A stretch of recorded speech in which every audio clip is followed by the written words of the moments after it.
you want to try and wing it? Yep. Welcome to Bonn Park. I'm Sara Geidlinger. And I'm Marshall Ward. And today we have Mark Logan of Encore Records, celebrating 40 years now in downtown Kitchener. Mark talks to us about the early days of Encore Records, his indie record label, Busted Flat Records, the resurgence of vinyl, and how a small independent record store has survived a pandemic. I've known Mark for over 30 years now and spent countless hours in his store over the years, especially in the 90s. We've been to concerts together and wrestling matches, but this is the first time I've ever really sat down and gone really in depth into the history of Encore Records. Yeah, we do travel back in time, and Mark takes us through the story of how Encore Records came into his hands. Yeah, we also touch on Mark's longtime business partner, Christine Wendell. Christine passed away over a year ago now, and the key role she played in the success of Encore Records. Christine had the biggest open heart and such a quirky, amazing sense of humor. I can still vividly remember her laughing and talking with me. I think I remember her playing Red Hot Chili Peppers over and over, and we talk about that in this episode. Yeah, that's right. Here he is, Mark Logan. Welcome to Bonn Park. Welcome to Bonn Park. Welcome to Bonn Park. Welcome to Bonn Park. Welcome to Bonn Park.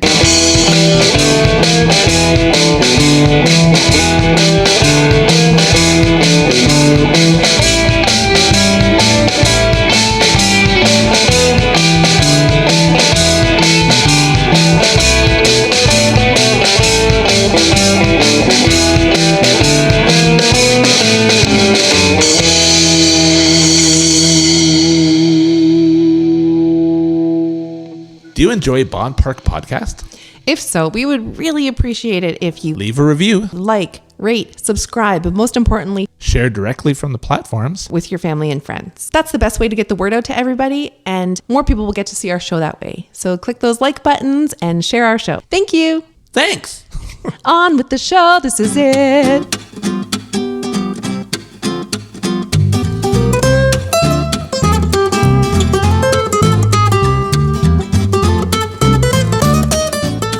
Bonn Park is supported by Dennis's Horseradish. Bonn Park's Marshall Ward first discovered Dennis's at Vincenzo's in Waterloo last year, and since then his whole family has been hooked. Dennis's Horseradish is a family-owned farm-to-fork horseradish producer in southern Ontario.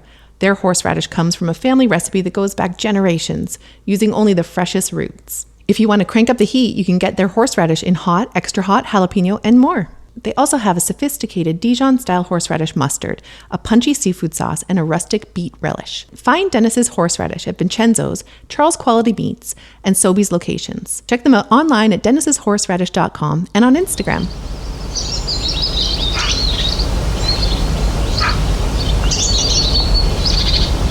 We are supported by The Garden Stand. Chef Adam Brenner's fresh and frozen takeaway meals are delicious, nutritious, and convenient. Chef Brenner is trained in French cuisine and worked for a decade in 4-star hotels. Now he prepares amazing takeaway meals at his store, The Garden Stand, in New Hamburg. Items like coconut curry chicken, bacon mac and cheese, savory vegan stew, smoked chicken salad, roasted garlic hummus, and mulligatawny soup. Oh, and the desserts. The Garden Stand has bread pudding with caramel, flourless chocolate cake, keto brownies, cinnamon buns, made fresh every day, and lots more. Chef Brenner also does catering, specializing in dinner parties, weddings, party hors d'oeuvres, and other special occasions. Check out chefbrenner.ca and follow The Garden Stand on Instagram and Facebook. The Garden Stand is located at the Peddler's Village at the St. Jacob's Farmers Market on Thursdays and Saturdays. Bonn Park is supported by Ruthless Hot Sauce. With a name like Ruthless, you know you're not getting something as tame as Tabasco.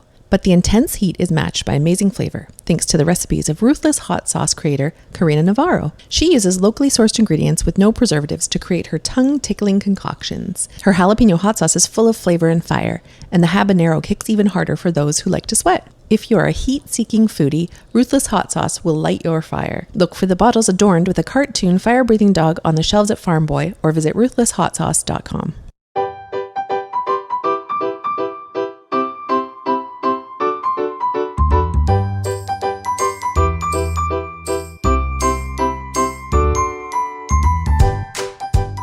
Bonn Park is supported by the St. Jacob's Farmers Market. The market is a community landmark of more than half a century and is the largest agricultural market in Canada. Whatever you crave, you'll find it there. Whether it's country classics like fresh apple fritters, cinnamon rolls, and Oktoberfest sausage on a bun. And the market also has a world of flavors to explore with Korean, Vietnamese, Egyptian, Haitian, and Mediterranean cuisines, among others. Want to cook at home? The market has fresh fruits and vegetables, quality meats and seafood, locally made cheeses and preserves, and oils and honey. Many of the food vendors offer pre-made frozen options that you can save for those busy nights where you want a healthy homemade meal but are short on time. The St. Jacobs Market remains open during lockdown with extensive safety precautions in place. Open Thursdays and Saturdays from 7 a.m. to 3:30 p.m. There are over 60 food vendors on site working hard to continue to supply you and your family with fresh and local products. And here's a word from Justina. I love going to the market with my family on Saturdays. Follow St. Jacobs Farmers Market on Facebook, Instagram, and at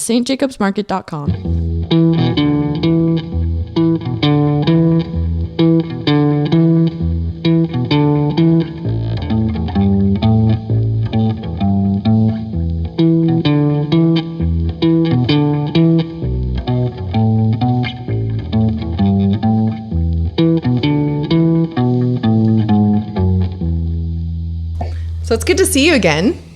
I appreciate that we're your first Zoom. It sure is, and probably my last. Okay, well, right now, let's just try this and see how it goes. So I'll just introduce you real quick, and then I'll ask if you guys can remember how you first met. Are you ready? Yeah. Yep. Here we go. Mark Logan, thank you so much for joining us tonight. Thanks for having me.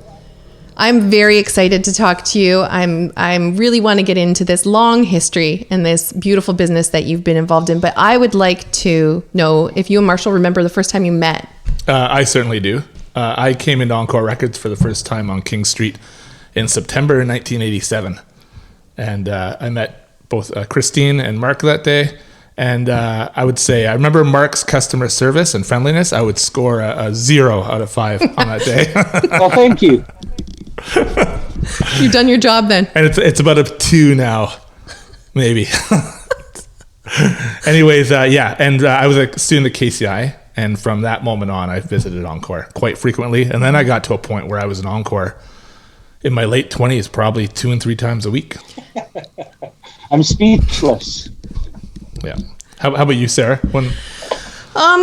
Yeah, that's such a good question. A lot of my youth was spent taking the number 2 Queen bus downtown from Forest Heights and doing my rounds with my best friends, which would be Encore Records on Queen at that time, right? On Queen.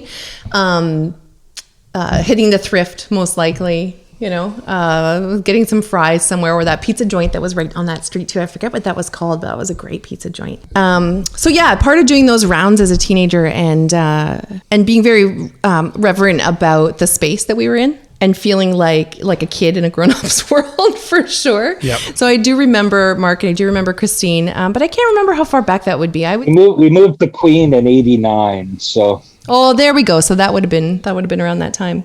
Yeah, my first time in Encore was when Terry opened. Yeah, so take us back to that time period. I guess we're talking 40 years now, 1981, because Encore is celebrating 40 years this year.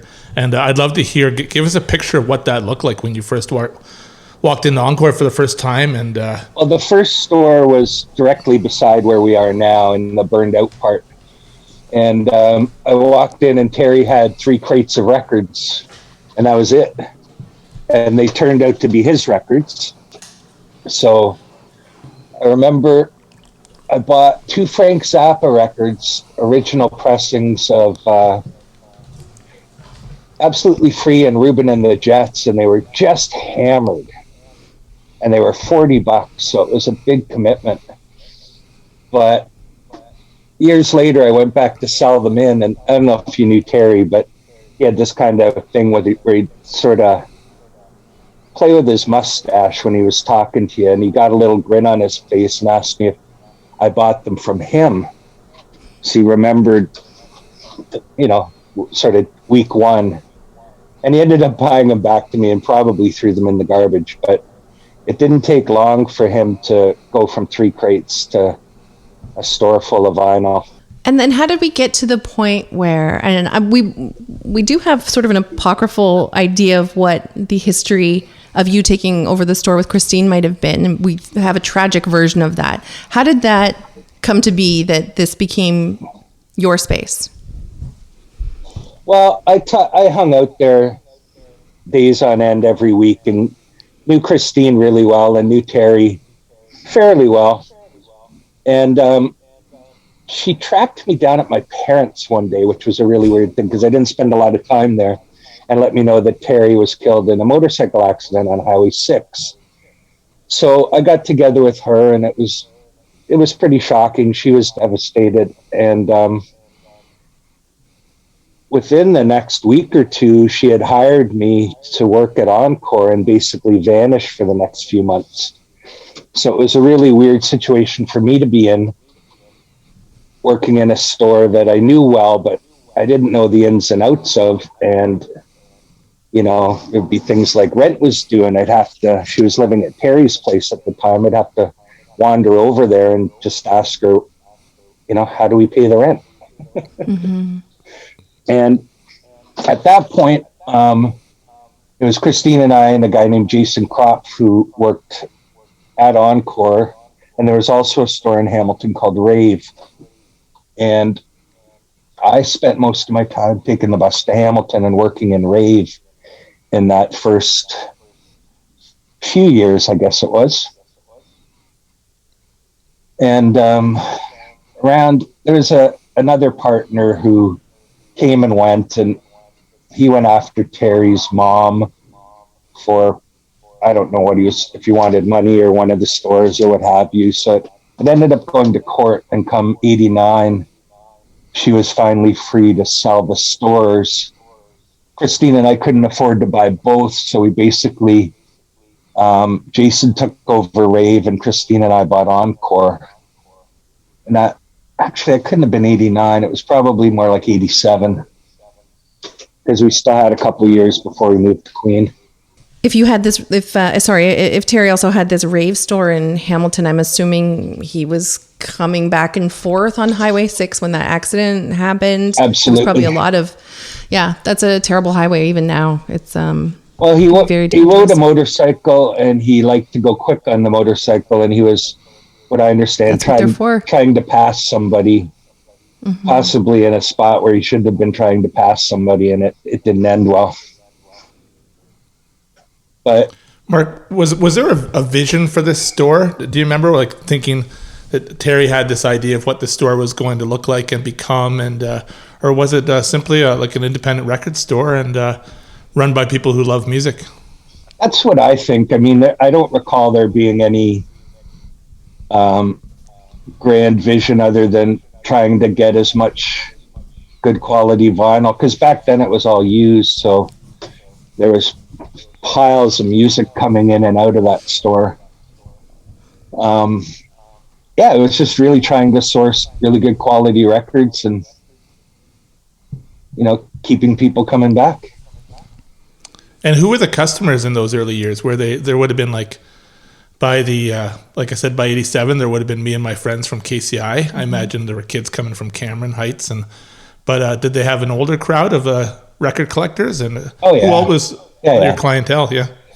I mean, back then it was honestly mostly guys, and it was people that were really into music. So they'd just come in and I mean, all genres were at play.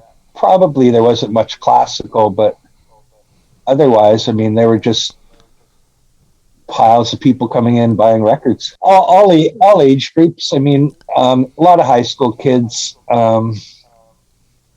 We had cassettes then too that did well, but it was a lot of buying and selling records.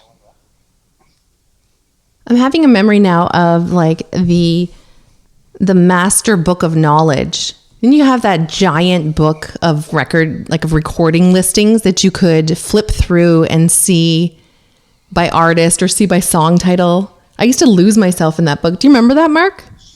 I don't remember us ever having one. Sam certainly did. It might have been at Sam's actually then, because we would do the rounds there. But Sam's was more like, no offense to Sam's, it definitely, it served its purpose for sure. But it was more like new releases, and it was sort of more of a whatever was sort of the moment. What word am I looking for here? It was more of a current store, where Encore sort of had the whole realm of what you might be looking for. And I remember being so nervous as a kid walking up to the counter to ask for some obscure thing, but everyone was always very, I thought very kind. You can't. Yeah, I feel like every record store in the landscape of the 80s in downtown Kitchener had its very own identity. Like Dr. Disc versus Sam's versus Encore. Well, yeah, and then I guess uptown there was George Forwell's Records or something. Yeah. Oh yeah. I mean, in the early days, when I was just buying music, it was Sam's, Record World, and Wheels, Records on Wheels. And Sam's had a great selection of new releases, but also they had a pretty decent catalog. So, I mean, if you wanted a Black Sabbath record, they would have all of them. Records on Wheels was really focused on up-to-date UK imports. And I mean, you'd buy the NME magazine every week and read through it. And if it was out, Records on Wheels stocked it. And Record World was kind of a cool sort of weird mix of the two. They had imports, but they also had Top Con. And it was a really great time for buying music. I mean, within 2 blocks of each other, you could pretty much find anything you wanted. Not taking Encore into the mix at all, just the 3 new stores. And then when Terry opened, it added another dimension because it was really the first used record store in the area, certainly that I can recall. And, you know, the selection was always changing and you never knew what you'd find. I remember going in there looking for really obscure things, and sometimes they'd be there, and it was always an adventure because you never knew what was going to be in there on any given day. And then there were 2 A&A records. And Mark, at the time, were you not thinking, geez, there's a lot of record stores in this area? Like that was the best time for business. I mean, our busiest years was when we had the most competition, because it would be a case of people going downtown Kitchener to shop for music. And I mean, we all did slightly different things, so there was room for everybody to exist. And it was really good for the consumer to go from store to store to store. I mean, I can't do their rounds. I can't imagine very many people went downtown looking for something and not finding it somewhere. And I always thought it was really healthy to have, you know, when we were on Queen, there were 4 record stores within 2 blocks. And this was in a different era when Market Square and King Center were the places to shop for young people, for older people. Yeah. Like that was the place to go for everything that you needed. Now everyone sort of heads out to the malls or shops online, but it was if like you were the going mall. downtown, it was a mall. You go from mall to mall, and there were storefronts in between, so you could make an afternoon of it and just do downtown. And you know, it's not like that anymore. There are a bunch of stores that are destination stores. Like for us, we don't get a whole lot of walk-in. It's mainly people driving to us. Mark, you said something really interesting in Rock when I interviewed you for Rockseller magazine. And this is what's odd. My earliest memory of seeing CDs was walking into Sam the Record Man in 1989. And I saw Neil Young's Freedom record was on CD, and I remember thinking, oh, look at this. There's an option to buy it on a CD here, but I still went for a cassette. Oh, yeah. But you said to me in Rockseller magazine that you saw CDs appearing as early as 1985, and you had them, I guess, at the front, like under the glass of your counter. Yeah. But that's quite a gap there between what you remember and me. First, what was going on there? Were CDs just sitting around, like kind of not picking up speed for a few years? I don't know. I mean, I first saw them at whatever the record store at Conestoga Mall was at the time. They had Sunrise, I think. They had a selection of, I don't know, maybe 50 discs. And I remember buying John Coltrane disc because I used to listen to it on my Discman on the bus to Hamilton. So it may have been 86, but it wasn't too far past that because, you know, I didn't have a lot of CDs, but I had a couple. I mean, when we started carrying them, our front counter had, I don't know, 25 titles, and that was the entire extent of our CD collection. There was a very fun short period of time where your store was renting CDs. You remember that? Oh yeah, that was at the. We started that at the old store, so it was 80, probably 88, 89, 90 till they shut us down. But it was. It just seemed like It worked great for me at the time. Well, it was, and I mean, it was a good idea in that they were very expensive, and I don't know, the library did it, so I thought, why can't we? And somebody eventually sent us a letter saying you can't do this, so we stopped and sold them all off. But for a while, But you're right. It was expensive. It was like, at the time I would have been working for like $5.35 an hour or babysitting, and like a new CD was $25.99. It was too much for me that was like a lot of money to me at the time. Oh yeah. So yeah, it was something. That was the cool thing about Christine. I mean, pretty much any idea I came up with, she went with it. So I mean, I don't know where the renting of CD idea came from, if I saw somebody else doing it or just thought this was a good way to get people in the store, but it worked really well for a while. Mark, what I remember about Christine in that time period is a couple things. One is she seemed to deeply care about people who came into the store. Like she'd really talk to you, and you always got the sense that when Christine was talking to you and listening to you, she was really listening and she cared about what you were trying to share. But at the same time, I didn't feel like she had the same kind of huge love for the music in the store as you did. In fact, like, I mean, I think there were entire genres that she just wasn't into, like maybe heavy metal and stuff like that. I think she was more of a jazz fan. I don't know. But anyways, can you kind of share your memories of that period? Well, I mean, Christine had an interest in music, and it was very obsessive. So she would get into something. Like, there are things that I can't listen to anymore because she got into a Red Hot Chili Peppers album. I don't know if it was Mother's Milk, let's say, and would play that on repeat for weeks and weeks and weeks and weeks, like one record over and over and over and over again. And that was sort of her thing. Like, she'd get into something and she'd get really into it. Our deal kind of was, because she was much more personable than I am. So, so her thing was, I'll do the business part, you do the customer part. So, I mean, I did the ordering, the banking, the bill paying, the accounting, that basically what went in the store and the operation of the store was me, and Christine would chat up the people coming in. And it was that way for a long time, and it worked out well. But I mean, it was partly by necessity. Christine's brain wasn't wired to want to sit down with rows of figures and figure things out.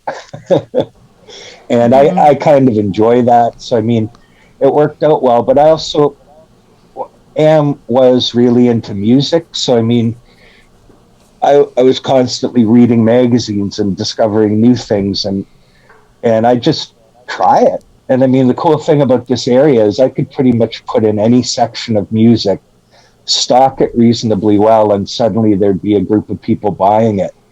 Because I think people in this region, from my experience, have a really, I don't know, a love of a lot of different kind of music. And it changes and it ebbs and flows, but that was what I loved doing.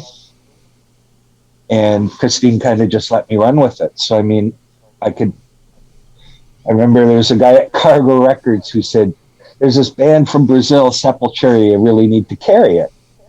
And it's like, okay. So I brought in a Sepultura CD and it sold immediately and it kept selling. So I asked him, find me other things like that. And he put together a list of like 25, 30 death metal bands. And suddenly we had a death metal section, and a very supportive group of people suddenly appeared. So it's a matter of finding what people want, listening to what they ask for, and trying to get it. That's sort of, I think, the secret of why we're still here. And when did your idea for Busted Flat Records and running your own record label come into your thoughts? I mean, that's quite a huge thing to undertake, and to learn about how to do? It came about because of a local musician, Shannon Lyon. I came to Shannon a bit late, but I really liked what he was doing. And at the time, he was having difficulty, I think a little difficulty putting records out. He was doing it all himself. So I thought, why don't I do one? And it sort of grew from there. I mean, I had started another label, sort of. It's a whole huge long story, but with a couple of Tell us. Okay, one of the weird sections we had at the store was industrial and experimental music, and there were two bands, Current 93 and Nurse with Wound, that people would come in and pay $35 for every new release because they were British imports, and their fan base was rabid. So I listened to one of the records by Current 93, and I fell in love with it. I found the guy online who was the band essentially and emailed him and just said, hey, I really love what you do. He got back to me and we started chatting. And at some point he said, I want to play Toronto. Where should I play? And for what they do, I suggested the St. George the Martyr Church, downtown Toronto, just off Queen. And he said, great, book it. So suddenly I was a concert promoter trying to put together shows for 6 musicians coming from England. And it ended up being 3 nights. The tickets were expensive and they were all sold through me, and we sold out 3 nights in a row. But one of the things they always do is exclusive merch. So if they play a show, there's something you can buy at the show that is exclusive to that show. So suddenly I was responsible for putting out or manufacturing 3 CDs and I think 3 7-inches. So suddenly I was not only a promoter, but a record label. And because of that, I was somewhat familiar with the process. So with Shannon, it was like, oh, it's not hard at all. Let's do this. And we put out a record and it did pretty well and he was happy. And then I was looking around for another local artist. And at that point, I had gone through, people always dropped us off their records at the store.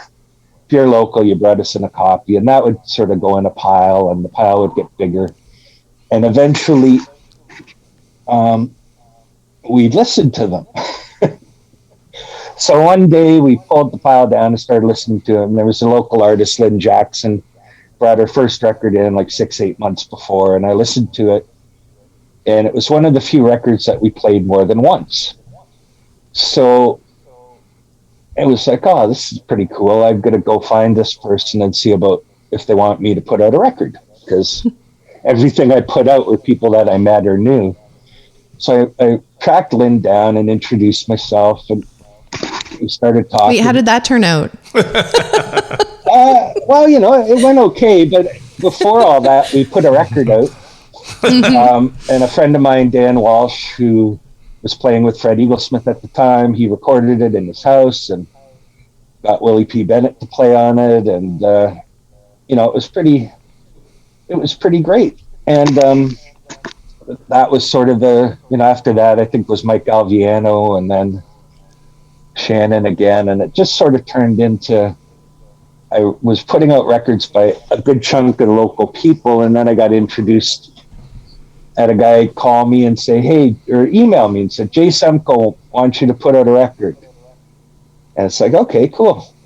I'm not sure who that is, but I had a listen and it sounded good. So I wrote back and said, sure. And I didn't hear anything. And then 6 months later, I got an email. Hey, Jay Semko wants you to put out a record. So I called the guy in the Maritimes, who was Jay's manager at the time, and I ended up putting out a few of his records and reissuing some of the old ones. And they're all really fine records available at bustedflatrecords.com. And from that, he also managed a guy named Matt Anderson, who was having difficulty. Nobody wanted to put out his records. So I just said, yeah, sure, let's do it. I'd never heard him. And Matt turned into something really I mean, he already was on an upward trajectory, and we got him to Massey Hall. So I don't know. Yeah, he was on the Vinyl Cafe tour, right? Stuart He, McLean. he did 3. He's the only guy to ever get brought back 2 Christmases in a row.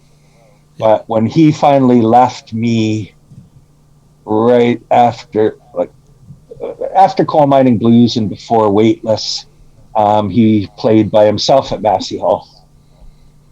So, no.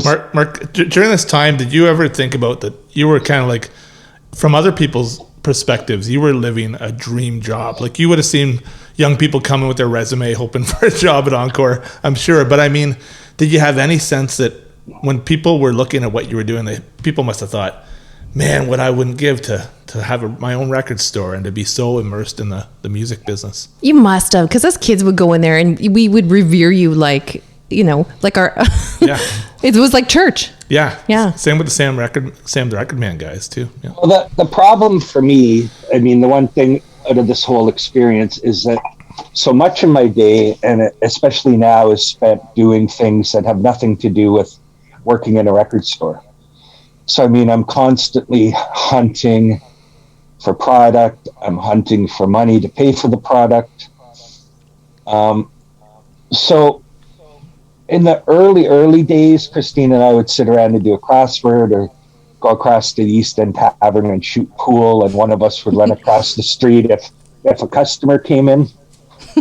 That went away really quickly. By the time we moved to Queen Street, it was busy and it was intense.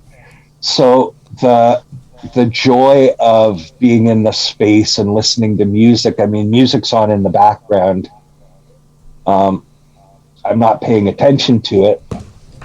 And now, especially with the record industry is really damaged at this point, and it's a colossal amount of work.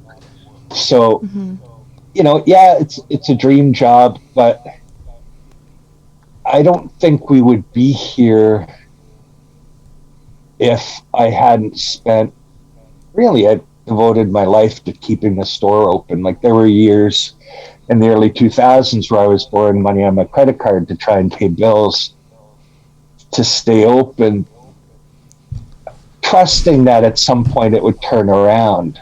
That's a scary feeling. That's definitely a heavy feeling there. So, you know, it's a weird thing for me looking at it from the inside, because it's really a grind a lot of times. And you know, Chris and Al are doing the Christine role right now. You know, you got questions, you know, you want to chat about the new Billie Eilish record, whatever, that's the go-to. And I'm sort of trying to source product so people have something to buy. And I mean, I come home from work and I do that here too. I mean, it's really, it's more than a full-time job. And when the label was rocking, when both labels were rocking and the store was rocking, it was a whirlwind, really. You know, Matt Anderson's on the road and he's playing in Alaska, and I find out 2 or 3 days before the first show that he needs merch, and I have to somehow figure out how to get boxes of CDs from Kitchener to Alaska in 3 days. Horse-drawn carriage, right? Isn't it a horse-drawn carriage? Yeah. No, it turned out to be a bunch of little planes. Oh, really? like small passenger planes. The ones you see on the Discovery Network. the ice pilots. The bush pilots. Yeah. Am I right in thinking that Paul McLeod was on Busted Flat Records? Local treasure, Paul McLeod. He was. Yeah. Can you still buy those? Can I still buy those from you? I have the early 2 and the last one, but Bright Ice Fade we don't have. But yeah, I reissued the first 2 and did 2 new ones. When you say first 2, which 2 are you talking about? Tell the Band to Go Home and Close and Play. Oh, come on. Those aren't the first two. Well, I mean, other than the Stewart cassette, Stewart, which nobody has. But I do. You must, when the lockdown happened a year ago, when I listened to everything you had to do up to that point, you must have felt like you had quite a toolbox full of skills to figure out how to manage this. I'm sure it was scary for you like any other business owner, but I mean, you must have kind of thought, I think I know what to do here. Well, I mean, honestly, it was the first month was it wasn't clear because at that point it didn't seem like we were allowed to do curbside pickups. It seemed to be only essential businesses were allowed, but yet some retailers were doing it. Yeah, it was confusing in the beginning. So I called the Ontario government and I emailed them and said, look, this is our situation. We have a website. We can be open to sell online. Can I do curbside delivery? And the guy said, well, it's a courier company. Yeah, delivery's fine. But I said, no, we're a non-essential retail outlet. Can we do curbside? And they weren't able to tell me. So I made the decision to not advertise that we were doing it, but put it as a shipping option. So if you went on our website and wanted to buy something, you got to the checkout, curbside was an option. And you would call and I would take it out to you, and we were all well apart, et cetera, et cetera. So this time, curbside's obviously allowed. But what happened to us at the start of the pandemic is we'd been spending the last 3 years building our website. And I mean, everything that's on there is entered by one hand, So there's 14,000 items on there that we had to upload and insert ourselves. So we were just finished the CD section when COVID struck. So did you have like a visit from an angel in your sleep that told you that it was time to do this? Or was it just dumb luck? Well, it just seemed like, I was looking at, initially our website was just informational. Here's what we have. You can't buy it. Because at that point, Amazon was pretty aggressive, and people, as loyal as they are not above saving a buck. Like all the people that shop in our store with their phones out, price checking. So I started seeing Amazon focusing less on music and sort of raising their prices fairly significantly, and also focusing more on individual private sellers. So a lot of times if you go on and look at something, it's not Amazon selling it, it's me. If you click the buy box, you buy it from me. So at that point, it was like, okay, we can definitely compete with Amazon. Let's get on this. So we've been working away on our website. And in March, people across Canada discovered our website. And I'm not sure how that happened, if they were searching for, I need the Ozzy Osbourne Blizzard of Oz album, and Shopify seems to give us the ability to rank fairly highly in the search engine. So I think people were searching for something specific, finding us, looking around, seeing our prices and selection, and spending money. And it took off. Our web sales increased tenfold in the first month. And I've shipped to every province and territory, and we've kept a lot of those people. Like there's a guy in Whitehorse, a guy in Nunavut, put in fairly significant orders every few months. So that was kind of cool, and it took the pressure off being able to pay the rent. Right. And being able to pay the staff. And I feel fairly fortunate that it worked out that way. I mean, it was a lot of hard work to get us there, but I mean, now being open, the website's rocking and the store's rocking. So it's a pretty decent time for us to be a record store. But But the problem we're facing now is the major labels all want to stop selling physical product because they're making gazillions of dollars in streaming. So the demand is the highest it's been in decades. The supply, their ability to supply us is the worst it's been in history at the same time. So, I mean, I'm constantly hunting all over the world trying to find records because... Do you think that'll ever change? Like, people do love... I mean, I have a few things I want to say. First of all, I think that the onset of your website, which is beautiful, by the way. I've got like 3 or 4 thoughts rolled into one here, and hopefully, let's cross our fingers, they all come out. This is how my brain works. Your website is beautiful. Completely, it's well constructed. I love the anniversary cat logo, this Cheshire cat that we've all grown to love year after year with the party hat. I mean, that's just plain fun to me. I like that kind of stuff. The whole catalog is there, but it does not do justice to walking into your store, which is, it's beautiful. It's a sight. There's color, there's sound, there's, we're lucky enough to meet you when we go in there. There's, it's an experience. It's an experience to walk into your store. And it's a special, moment that you've taken for yourself to go and have some type of indulgence to purchase a record for yourself. So on the one hand, your website doing well last March, and people, you're being lucky enough that it was ready and getting ready with Shopify, and people, catching on to it.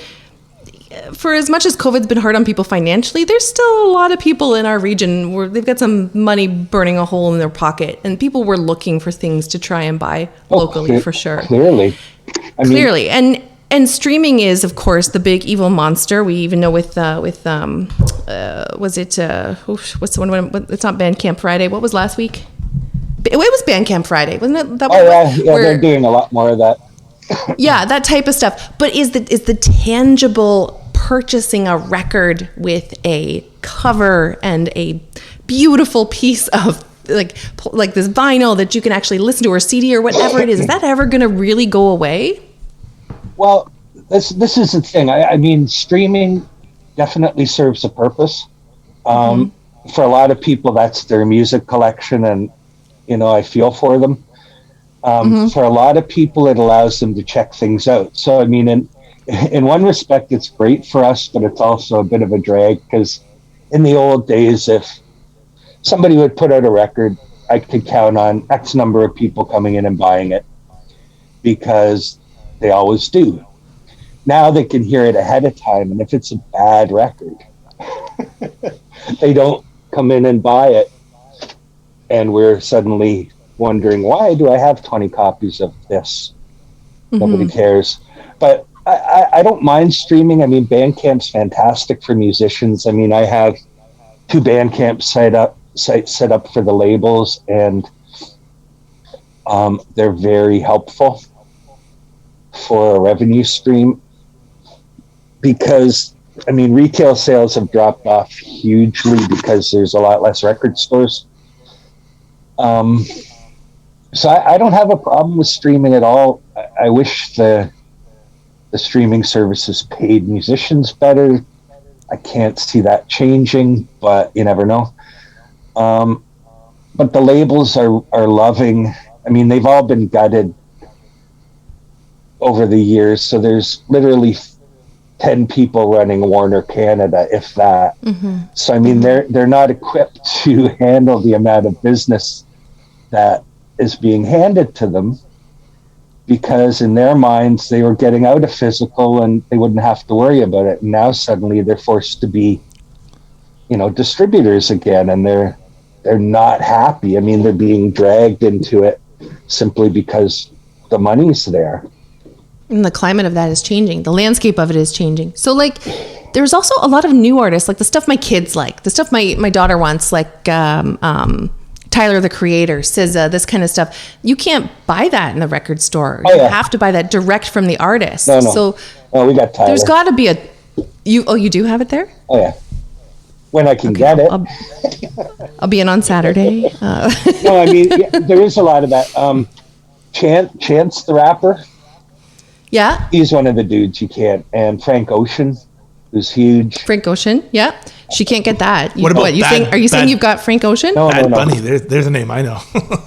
But wait, sorry, did you say you have Frank Ocean? No. That's one of the. I mean, those guys are doing it all themselves, and yeah, a lot of it's maybe that's who it was. Maybe she might kick me later when she hears this that I mentioned the wrong artist.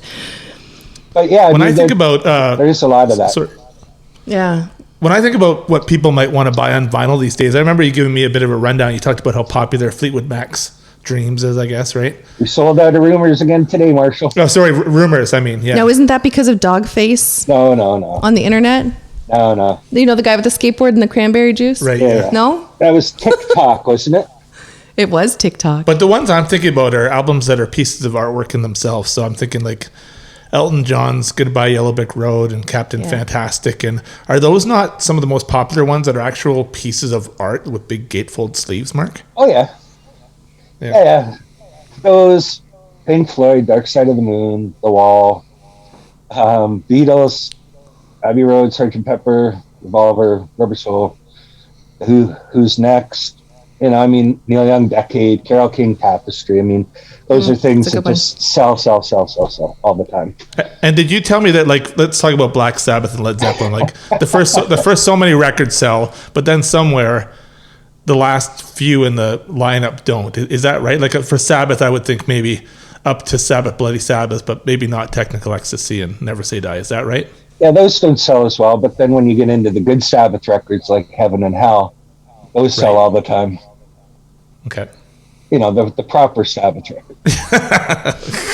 I do enjoy even going into, you know, you've got the sort of bargain section in the very front of your store there against the front window. I do enjoy that section too. I always find something in there to add to my pile. There's always, it's not just a bargain basement, we bought some crap from somebody section. There's some good stuff in there. There is, yeah. I mean, sometimes it's just the condition isn't that good enough that I feel like I'm going to put it up for $10. And I'm not in, you know, I suppose I could do $2 or $3 or whatever, but it's either good quality or it's $1. It's kind of how I do it. And there is good stuff. And I mean, there's really weird things in there too, that if, you know, you want to take a flyer for $1, it's probably worth a listen. But I mean, what did a record store day look like this year for you, Mark? Spread over 3 different days over 3 months or something. Well, there were 3 record store days and then Black Friday in the 4th month. So we had 4 record store days in a row. And it was cool in the sense that it spread it out. So rather than normally on a record store day, I spend more money than we have, get a really good pile of stuff, and it's insane. This time we were able to spread the money out over 4 months, which helped. What we got was probably the worst we've ever had. And honestly, a lot of the stuff showed up in January because they just couldn't get it out in time. So this year it's June and July. And can we back up a second and explain for anyone who doesn't know what Record Store Day is? Can you give a little history on that? Record Store Day was started to support independent retailers. So labels would come out with something exclusive, like, I don't know, Led Zeppelin 4 on green vinyl. It's available in really limited quantities, 1 day only. You've got to go to an indie store to buy it. You can't buy it on the internet. You can't buy it in the mall. So that's where it started. It was initially a lot of independent labels, and then the majors saw what was happening and jumped on board and started releasing just catalog items on colored vinyl. And occasionally they'll put out something that's never been out before. Like there was a Live Replacements album, a Live Pretenders album. There's always a Live Ramones album that's out for the first time. And people line up and spend way too much for records on that day. It works in the sense that it really drives people to the store.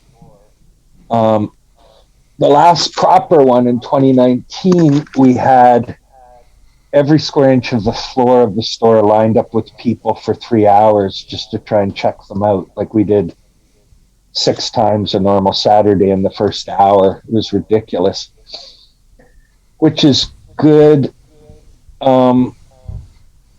but it's not fun for us. It's not fun for the people. It's really sucks when we get allocated to one of something that I've ordered 50 of.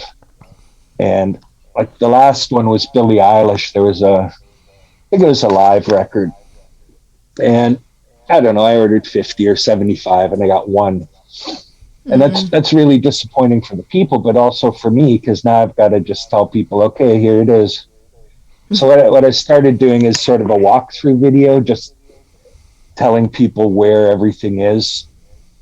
And, they can kind of see what we have. And if we get one, I'll put it in the center of the store and say, we only got one of this, and then you'll see people leapfrogging over each other trying to grab it.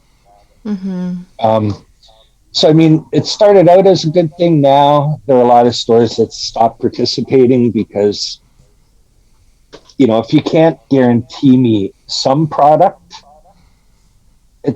I'm not that interested in, Canada's at the mercy of the US because not much is made here. So, I mean, you've got Warner America, let's say, putting out whatever, and there's 1,000 copies and they keep 900 of them because they did well, and then they send Canada 100.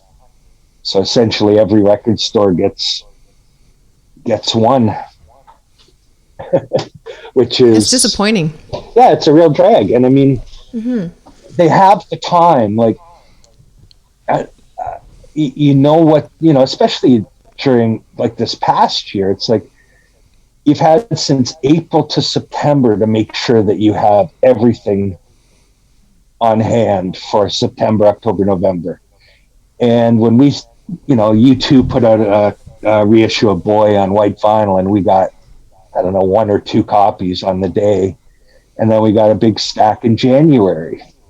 Right. Which was fine. They all sold, but it's like you've had 6 months to make sure you had the U2 record all ready to go. Why can't you provide it to us? Put out less. Okay, so you were about to tell us when the record store days are this year. Oh, I don't even know. June and July. June and July, yeah. A Saturday. Or not if you don't get the product, right? Well, we always get something. And I mean, I have different ways I can order and different places I can order from. So I'm going to change things up this year and order what I need from 2 different places. And hopefully if I get cut back, it'll be enough combined. But it's less exciting when, it's a real drag too, because I don't find out what we get until the Thursday, Friday of the week of. So I always put a page up on the website and say, look, don't ask me if we're going to have it because I can't tell you. And I'll get 100 emails saying, hey, are you going to have this or that? And it's like, I don't know. And you sound like you're being the grumpy record store guy, but it's an actual fact. You don't know what you're getting. I have a forum letter just saying, look, I'm really sorry. I truly don't know until that week. Right. Because I know I've ordered it and we should have it, but we could well not get any. Or we could get 1 or we could get 50. No, you mentioned the excitement of some of that stuff earlier. Can you remember in the history, this long 40-year history of the store, what is sort of some of the more exciting moments that you've had? Record store related. Whenever Marshall came in. I spent a lot of money at Encore Records. I've spent a lot of money at Encore Records. I'm not as memorable as you, though. I'm going to have to start going more. Having said that, I never felt like I truly paid the full price for a lot of it. Yeah. And I know that Mark's markup was pretty small. So I imagine, how did you survive? It's pretty puny. So I imagine a lot of what I was getting was basically I was paying what Mark paid. In retrospect, it wasn't the best business plan, but we did our markup based on volume sales. So I mean, it's less than it should be, but you make less, but you sell enough, and it kind of worked out. But then when things slowed down in the 2000s, it made me reconsider. But at that point, it can't very well go through the store and just bump everything up 20%. So we've just kind of lived with it. And now I think with our website, people are spending money because even though you have, well, I had a guy out west email me, and it's like, it's my 50th birthday. I'm buying 53 records. What kind of deal can you give me? Wait, his 50th, but he's buying 53 I records? don't know. Okay. What kind of deal? Hey, take the sale. Yeah. What kind of deal can you give me? So I could see his shopping cart. So I basically took the 10 minutes and A-B'd it with Amazon and just, what we're selling it for, what they're selling it for. And I wrote him back and I said, look, dude, it's going to cost you $20 in postage, but if you bought them on Amazon, it would be $500 more. Mm-hmm. I'm sure you can understand if I can't discount any more than we already have. And he was totally cool, and he bought it, and we shipped them in. But I mean, it's that thing. Like, I'll get people, hey man, your prices are great. I really want to support you. Do you have a free shipping code? That happened to me this week, and it's like, well, I'm sure No, because you still have to pay shipping. You've kind of answered your own question. Yeah. Oh my gosh. But people love a deal. Yeah, and I mean, it's one of those things where people now, I think, are understanding that, we've priced things pretty fairly relative to everybody else. Mm-hmm. And I mean, if we're 10 or 20 or 30% cheaper than the biggest online retailer on the planet, that should be enough. It should be. But, I don't know. It's worked out. Nobody, I'll never retire, but, I've had a living for 40 years of, I got a raise this year too for the first time. You gave yourself a raise? Yeah. Congratulations. I've been making the same money since 1985. Are you serious, Mark? I am. Well, I was going to ask you, how do you picture the end of your career as a independent record store owner ending? Like, we just close up the shop one day and walk out, and that'll be it? Like, have you envisioned what that would even look like? Or do you have people lined up to buy it? Well, it could be a cardiac event, or it could be a fire. God, Mark. Possibly a fire. Oh God, don't say that. Either of them. I honestly don't know. I mean, it's at the point now where I wouldn't mind not doing this every day, but I don't have any other skills. Christine and I used to joke years ago that, we could get a job, as a fry cook or something. Yeah. Like, really, I don't have any other skills. Like, I can't even Zoom. You're zooming fine. I love this view of the palm of your hand. We've been looking at the palm of your hand for a while now. Wait, let's see your face. Can you show us your face again? No, I don't know. Okay, because I thought I don't know. You just need to move your hand. Your hand is in the way. Oh, look at that. See, I can't even Zoom. So I got to tell you this. Oh, go ahead. What am I going to do? So, I mean, I don't know. I was thinking about starting a podcast.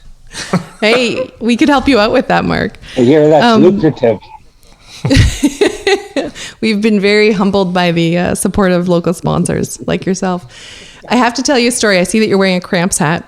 I am. I had this T-shirt from my friend. I probably pilfered it. It was that I went to Catholic school, and you know how strict they were back in the day with your Catholic uniform, right? If you were wearing a shirt underneath your button down that you could see the image, you had to turn it backwards or inside out. But really? I wore that Cramps shirt like a badge of honor, and it was that iconic one where, what's his name, Lux Interior was like straddling a woman who was like bent back over a table. That was the T-shirt I wore under my high school uniform most days. Fun fact for anyone I went to school with. I loved that band. That was good stuff. You should dig their it version out. of Fever. I know. I should. Reflect back on 40 years as a record store owner in Encore, and all your customers and all the fun over the years. Oh, I don't know. I mean, it's difficult looking back. I mean, it's hard to sort of step away and look from the outside. I mean, I feel really lucky that people have supported us all this time. I think it's the a pretty good store. I mean, the goal was always to make it a really good store and to try and cover all the bases. So, I mean, I remember when I was a teenager and I used to go to the Record Peddler in Toronto because that was the store and they had everything I was looking for. And, it was all British and it was current and it was awesome. And I remember standing in line watching the guy behind the counter sort of mock the customer for what they bought. And, I don't know if it's like the high fidelity thing but I watched that. And I may not be fond of, 40% of what we carry, but I would never want to make fun of somebody unless I know you personally, Marshall. Yeah. I would never say, what the fuck are you buying, Taylor Swift for? Yeah. Not the Taylor Swift. Or I think he did that when I bought the Jitters. The Jitters. Well, I mean, that just goes without saying, but, I never wanted to make somebody feel bad about their choice and you'd see people come up, like dudes who come up with like Metallica and Slayer and Madonna. And, it's for the girl. Those usually go hand in hand, I've found. But it would be some comment like, this is from a girlfriend or whatever. So I don't care. Yeah. Also, it's not. I like Britney Spears. Like, who cares? I mean, I'm just happy that somebody's interested enough in music to come in and pick something up. So, I mean, I always tried never to make somebody feel bad about what they bought, unless it was the Jitters, really. Yeah. But, I think that's a good spot. There's something for everybody. That's so true. We always tried to do that. And I mean, I don't know. Could have done things differently here and there, but for the most part, I think we got people covered. And, Christine had a good run there. We had a lot of fun back in the 80s, going to shows all the time and getting home at 3 and then opening up at 10 and being haggard and worse for wear. But it's been fun at times. I don't know. I sometimes wonder what it would be like working for somebody else and having less responsibility, because some years it feels like I'd like to do that. Mm-hmm. In the early 2000s, it was like, flipping fries and burgers might not be the worst thing in the world, but it's always come back. And I mean, right now it's pretty nutty. I don't know what the next few years are going to look like, but we do work hard to try and get what people are looking for.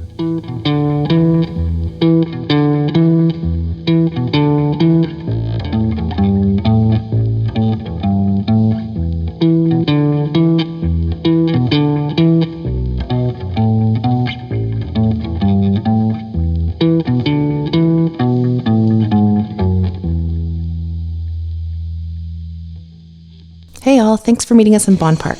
Please like, rate, and subscribe to our podcast on the platform that you're listening to. And follow us on Instagram and Twitter at Bonn Park Podcast. Original music by Alan Lung.